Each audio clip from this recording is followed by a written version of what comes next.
Reddit is getting ready to become a publicly traded company in 2024, valued at $15 billion currently. To handle the financial stuff, they have big players like Morgan Stanley and Goldman Sachs. But as they are gearing up for their stock market debut, we have to look at some of the controversies that was brewing around Reddit's API decisions and dig into the story to find out why some Reddit communities went dark in June last year. Every software product has its limits, and APIs often serve as a bridge bringing in external innovation.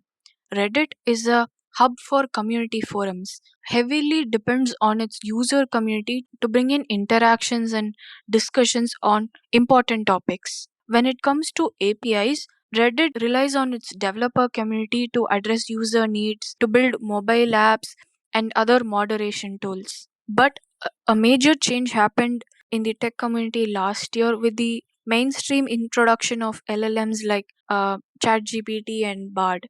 When these LLMs started using Reddit's data for free, Reddit saw an opportunity to make money from its data and decided to change things up.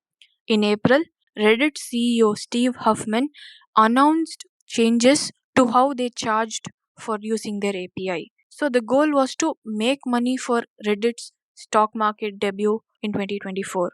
But this move shocked many developers. If you remember Apollo, the free Reddit app for iOS, faced exorbitant fees like $12,000 per 50 million requests or $20 million annually. This announcement caused a protest, with major Reddit communities deciding to go private in defiance. Huffman tried to ease concerns with the AMA session, but only it made things worse. The impact of Reddit's pricing changes echoed through the platform. If you remember, Twitter API's pricing also had similar effects.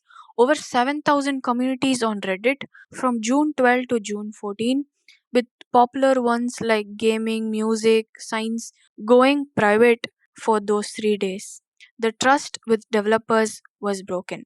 As things cooled down, people started looking for other options. Like even Jimmy Wales, the person behind Wikipedia, was said to have been creating a Reddit like service with a focus on honesty and trust. Even now, about 5,000 communities, still unhappy with Reddit's decisions, decided to stay private indefinitely. The whole situation teaches a lesson to platform developers, especially social media companies, about how they communicate, make pricing changes, and handle the relationship with the people using their platform.